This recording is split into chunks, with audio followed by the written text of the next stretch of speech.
It is setting up our meeting for YouTube Live. Yay! It's a good sign. All right, here we are. Hello, everyone. Welcome to Wonder Series Wednesday. It is, believe it or not, Wednesday again. I cannot believe it. The time absolutely flies when you're having fun. So what the heck are we talking about here on the Wonder Series? What is the Wonder Series? Well, let's think about this. Have you ever wondered about your life? What would it look like if you looked at life from another perspective? What could you learn from opening your mind to other ideas and concepts? Who would you become if you welcomed the possibilities and embraced new opportunities? Hi, everyone. I'm Denise Stegall. I am your host of the Wonder Series, and we are here to offer you the opportunity to truly think outside the box and wonder how you can create that healthy, happy lifestyle that you have always desired. A life on purpose by design, rather than by fault and circumstance, which so many of us fall into. The Wonder Series is sponsored by Living Healthy List, and you can find more information there at livinghealthylist.com. Our weekly interviews here on the Wonder Series feature world-class experts in various areas of health, wellness, personal development, and bringing a little bit more fun into life, all who are here to inspire you with their insight and their wisdom. Here you will receive tips and proven strategies that you can use right away. As soon as you get off our podcast, you can absolutely take some of this information and incorporate it into life today.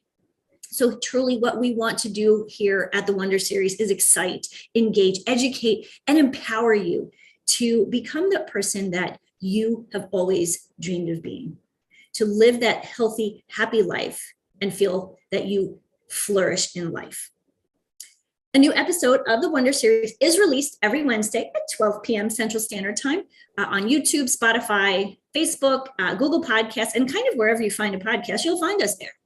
If you like what you hear, please subscribe and give the Wonder Series a 5-star rating. And while you're at it, please tell your friends too.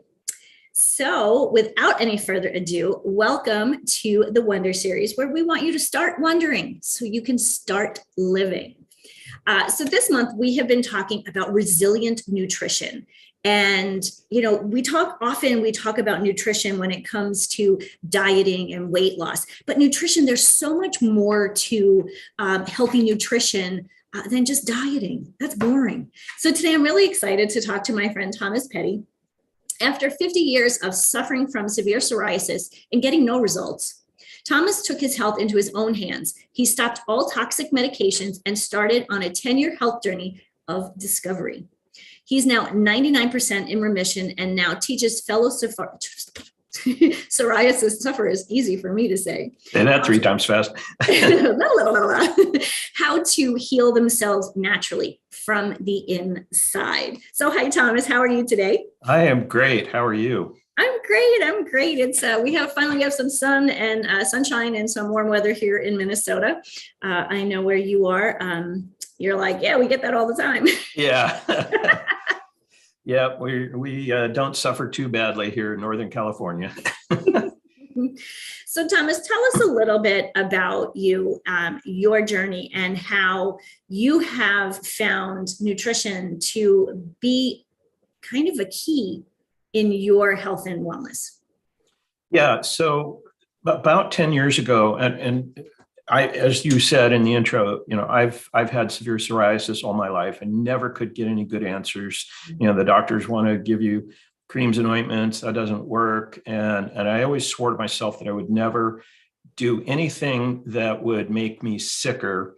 It's not a deadly disease. It's an ugly disease. It's a miserable disease, but it would never kill me.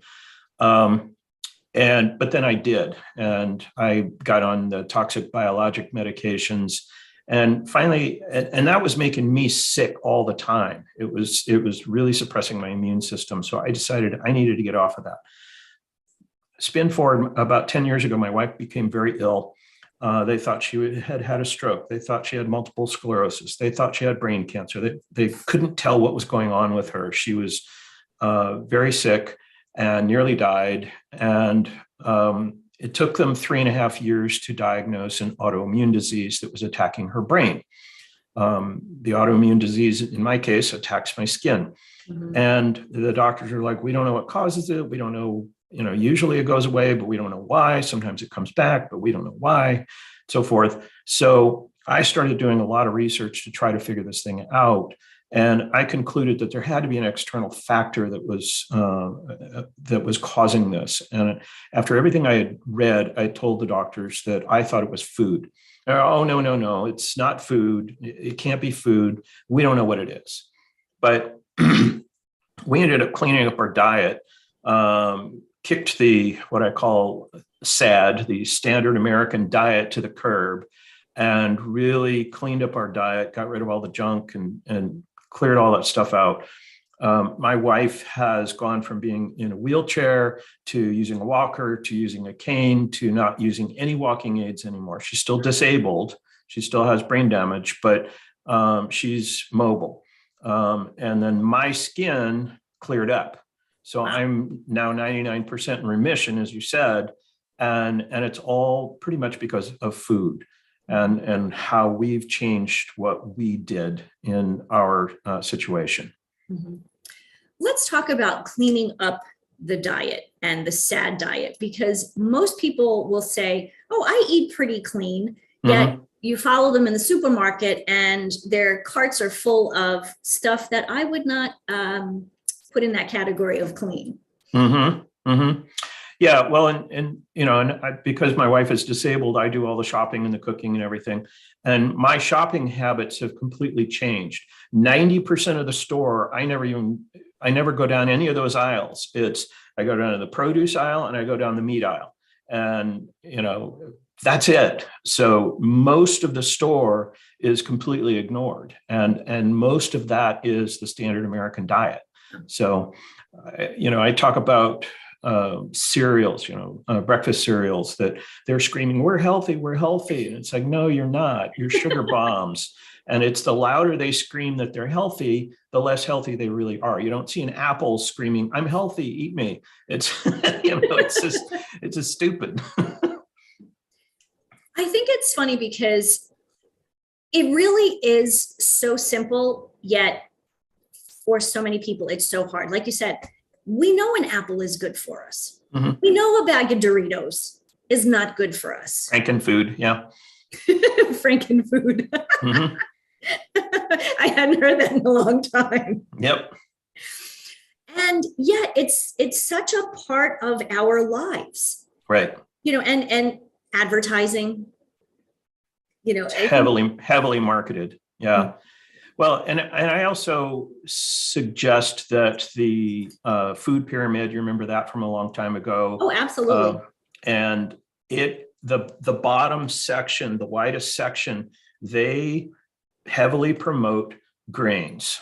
Mm-hmm. And grains are one of the things that we really should avoid eating for so many reasons and get away from the grains. And another one, and grains are heavily subsidized by the US government. They're heavily marketed as healthy, but there are a lot of reasons why they're not healthy.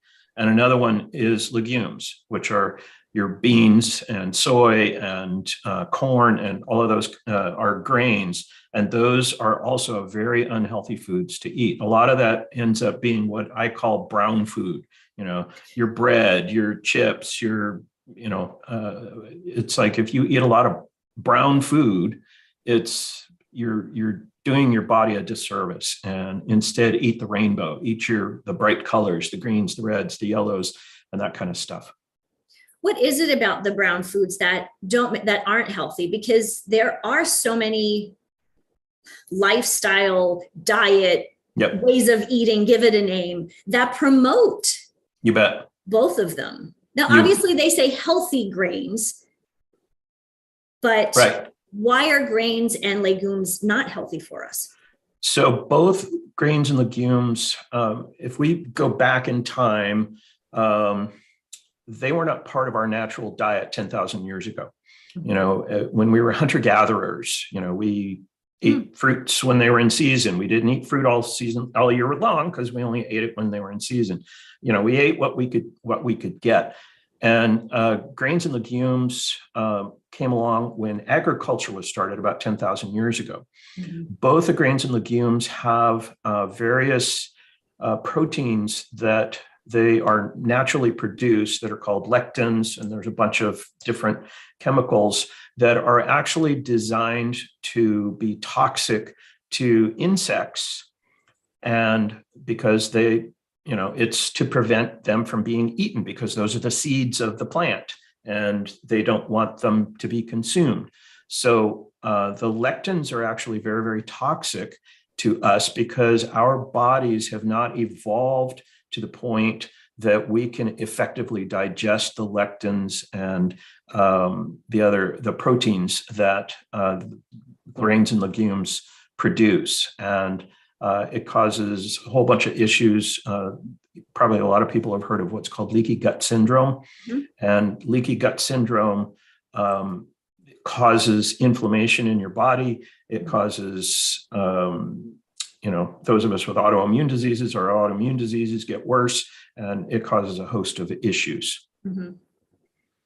I know with beans, a lot of times people say, oh, if you soak them, that's better because they're more digestible. And that's from my experience in health and wellness, that's always been people's challenge with legumes, is the fact that they're hard to digest. Yes. Does that kind of correlate to what you're saying also? If they're soaked, does it change anything? Yeah, soaking and cooking deactivates a lot of the lectins, but it doesn't deactivate all of it.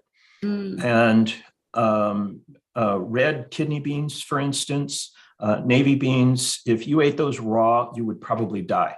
They're that toxic. You would end up in the hospital at best, because it would just shut down your intestinal system.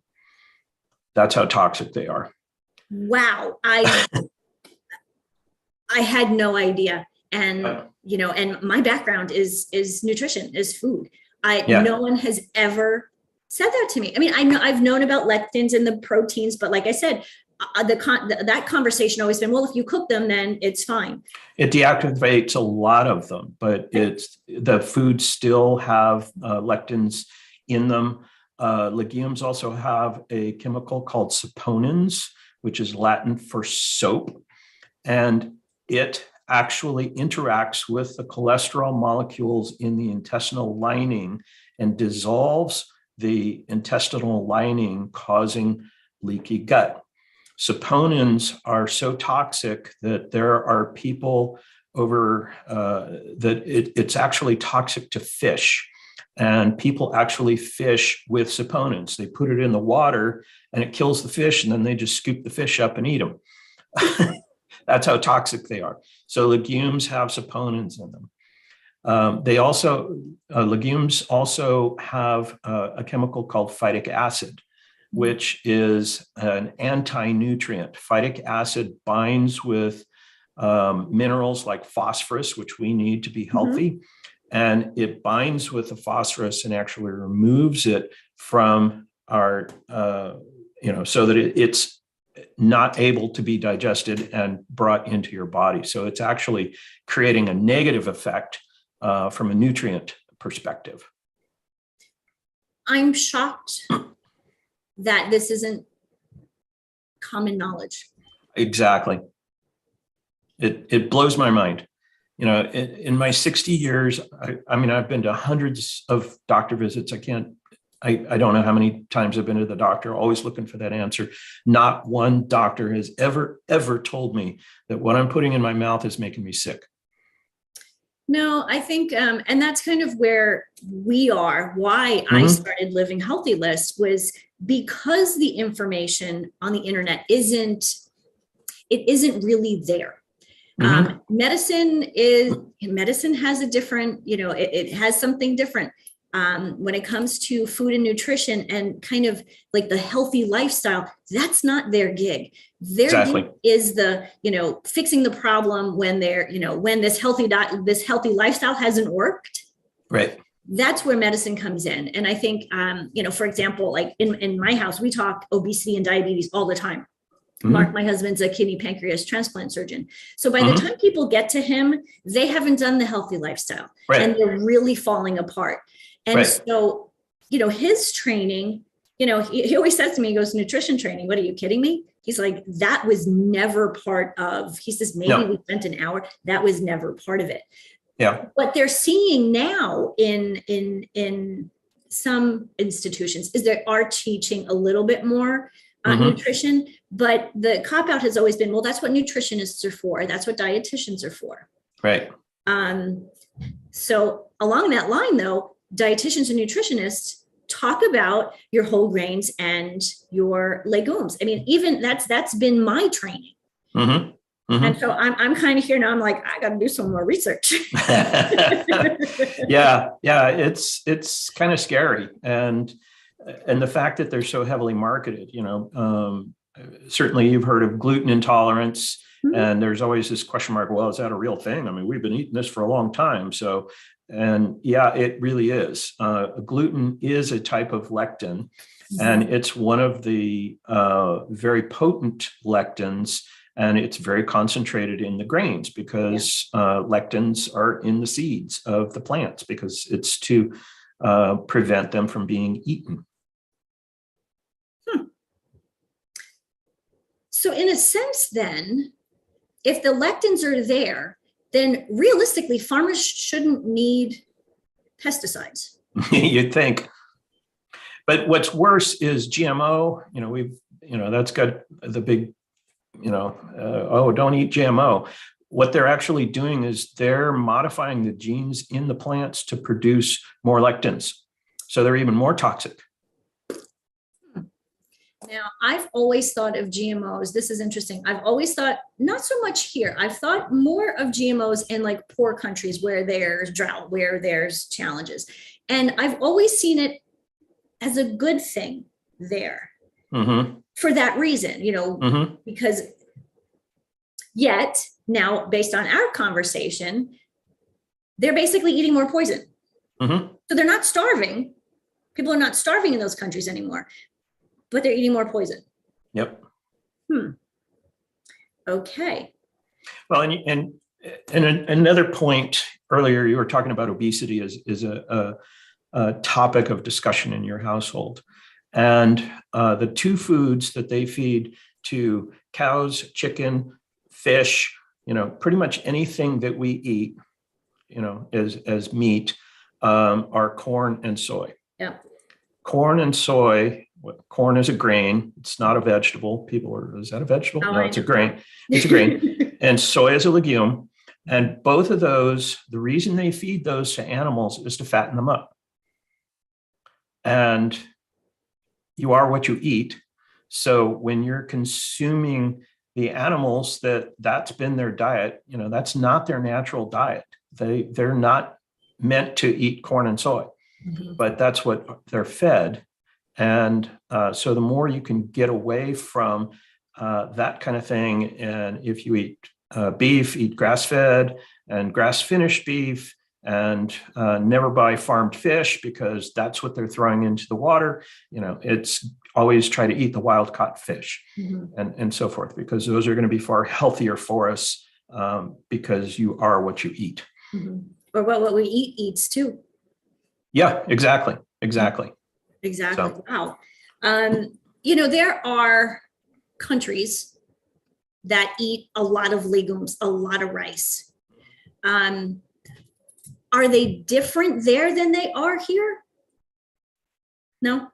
Okay. And I live in cow and corn country. I mean, literally down the hill from my house. Yeah. For years there was a cornfield. Right. And I've learned through the years that in my experience, we've always talked about nutrition for, like I said, diet, losing weight. And like I said, obesity is such a huge, really epidemic here in the US and growing around the world. It is. That if it is so as simple as cleaning our diet, going back to basics. And here's something that popped into my head a minute ago, and I forgot to mention. when we were talking about, years ago, our, ancestors ate, when they were hunters gatherers. There's this school of thought that people say, oh, eat like how your grandparents ate. Mm-hmm. And I think that's an interesting concept as well. My grandparents grew up, and my parents grew up in London during a war where there wasn't a ton of food, ton of nutritious food. So there's always this kind of controversy in my mind, eat the way our grandparents did, the way our ancestors did. I kind of get that more than like our grandparents, because our grandparents who lived here in the States, what were they eating? Mm-hmm. What were your grandparents eating? Mm-hmm. Corn, well, bread. my grandparents had a vegetable garden, Yeah. I remember growing up and Grandpa would, hey, Tom, run outside and get a tomato. Hey, Tom, run outside and pick me a squash. And, that's what was dinner. Mm-hmm. So, yeah, I mean, to your point, what I've heard, it's a little variation, is if your grandma wouldn't recognize that as food, don't eat it. I love that way. I love thinking of it that way. Yeah. That really does simplify it.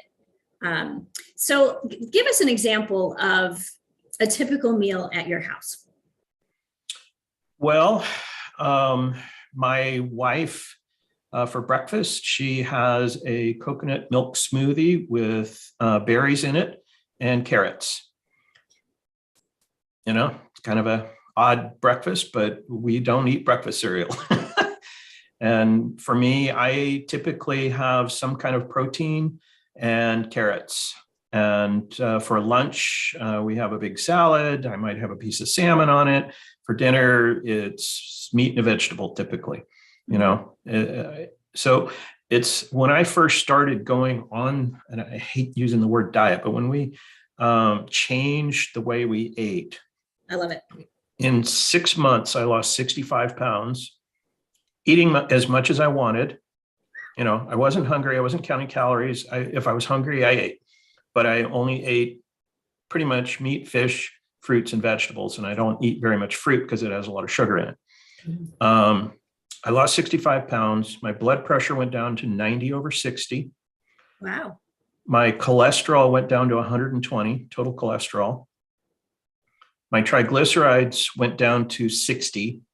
My medical community at Kaiser, they wanted under 899. I was 60. Wow. Oh, 60, 899. Yeah. That's pretty big. Yeah. But that actually shows you, though, that this is more the norm. Right. Mm-hmm. And my doctor was like, what the hell are you doing? It's, you have the blood of a teenager. This is crazy. And I told him, and he's Vietnamese, and he's like, well, I love my rice. I'm Vietnamese, but I need to do what you're doing.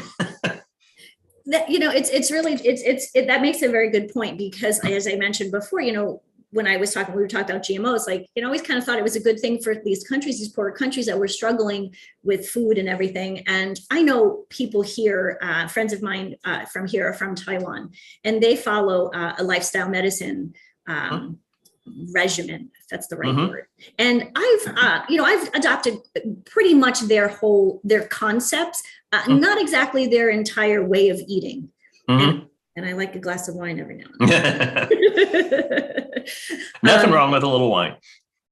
Apparently it's good for your heart. There are actually some really good chemicals, especially in red wine. So yes. So I'm going to stand by those. I don't care. There you go. That's one study that I don't care who did it. Most studies when it comes to food and nutrition and supplementation. Oh, that's another thing we'll talk about. I think it's really important to know where, who's doing those studies, who paid for those studies, and what they're actually saying. But if it, resveratrol in wine, I like it. Yep. So let's talk about supplementation. It's kind of a bit of a bane of my existence, because there's so many supplement companies out there. Yep. And people multi-billion-dollar industry. Yes. And people pushing these supplements that's supposed to be good for you, but you don't really, one, know what they are, or two, what they're supposed to do. Yeah. So what's your take on supplementation? Well, from an autoimmune perspective, there are certain supplements that I take to help reduce my internal inflammation. At a macro level, my philosophy is multivitamins are expensive urine. You pee it out. Yep. It's, if you're eating a reasonably healthy diet, you don't need a multivitamin. You're getting plenty of vitamins just by eating whole foods. The USRDA for vitamin C, is it vitamin C? Yeah, it's something like 80 milligrams a day or something like that, whatever it is. That level is only meant to prevent scurvy. It's a ridiculously low amount. So anyway, do you know why they call people in England limeys? Yeah, because the sailors ate limes on the ships because they were getting scurvy. Yeah, that's exactly it. So multivitamins, toss them out, is my opinion. I use turmeric, which is a very strong anti-inflammatory. It's used in Ayurvedic medicine, and it's an ancient herb that's actually very beneficial. Let's see what else. We take both my wife and I take vitamin D. Vitamin D is actually not a vitamin, it's a hormone.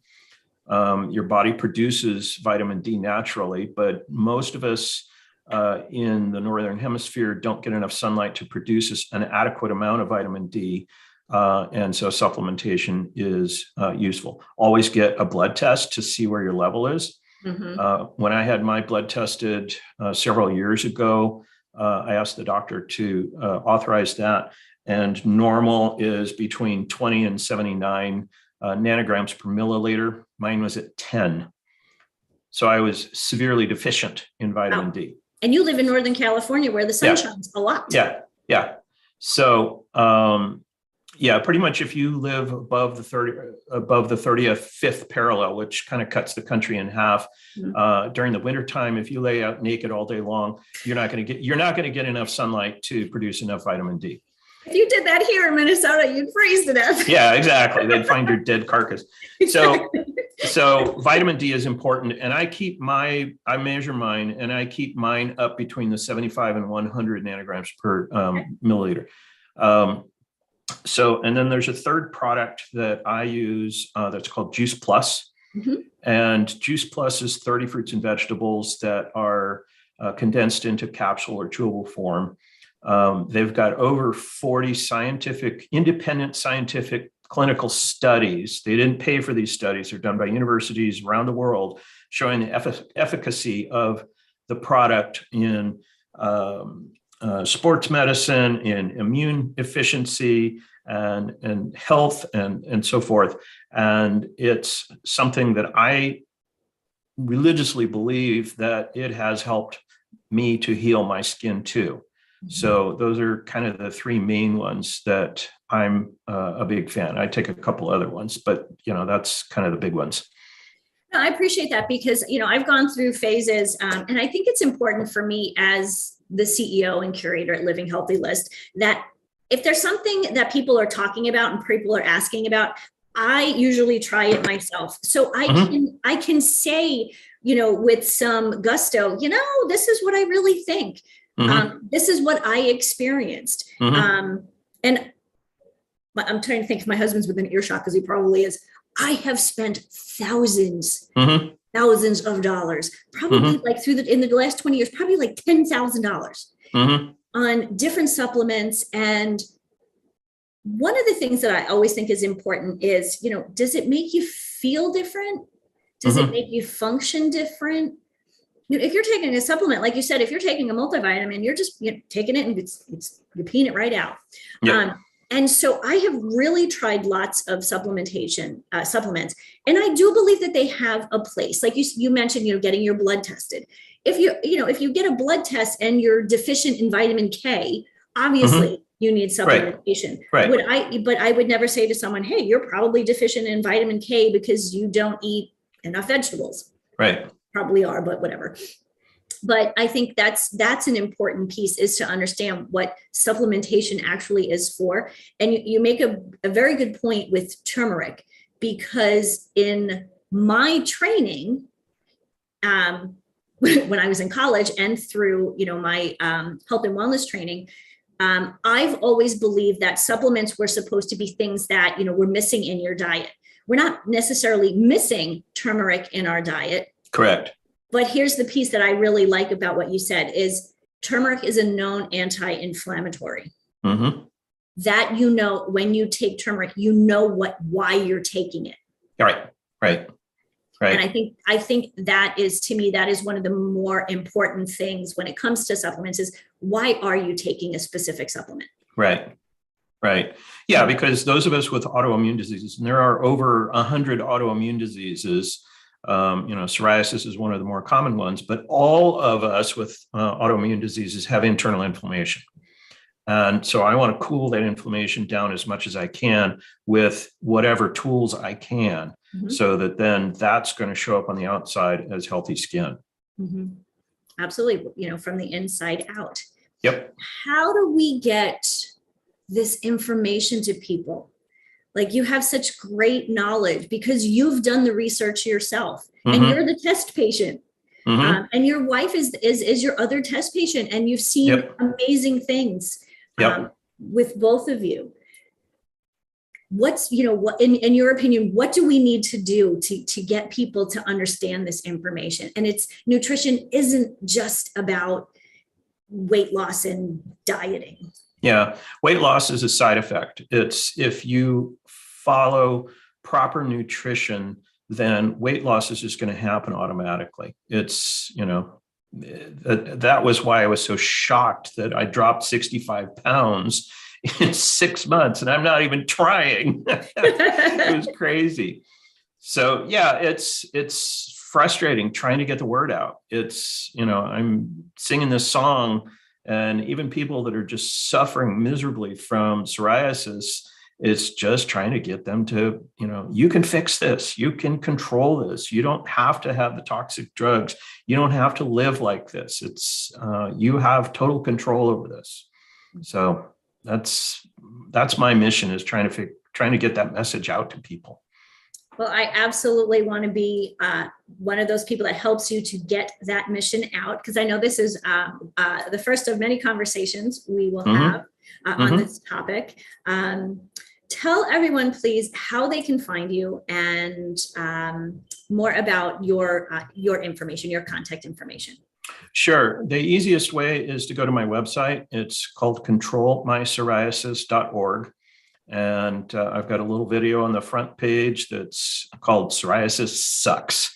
And it does. So that's the easiest way. You can find me on Instagram as @the_psoriasis_guy. I'm the psoriasis guy. So those are probably the two easiest ways to reach me. The controlmypsoriasis.org website has a contact us page, so you can always reach out to me. And I'm always happy to jump on a call with somebody. And I even offer a free 45-minute psoriasis assessment. So if anybody wants that, we'll get on a call and we'll talk about your history, the humans in your life, and a bunch of other things that is all about you and your psoriasis. That is really important and so generous to open your time up for people. So I appreciate that. People can also find some great articles that you write for us at Living Healthy List. So, yes. I love what you talk about. I love your story and your passion. And I really appreciate you for who you are and for what you're doing and what you're bringing to the world. So Thomas, thank you. Well, thank you. I appreciate it. Thanks for having me on your show today. Absolutely. And I look forward to our next call. Absolutely. So thank you everyone for listening into the Wonder Series, which is sponsored by Living Healthy List. We're here every Wednesday at 12 p.m. Central Standard Time. For more information, you can find us at Living Healthy List, or you can find us at the Wonder Series on Spotify, Anchor, and all those fun places where you get your podcasts. So until next time, I leave you with this: start wondering and start living, everyone. Have a wonderful, wonderful week.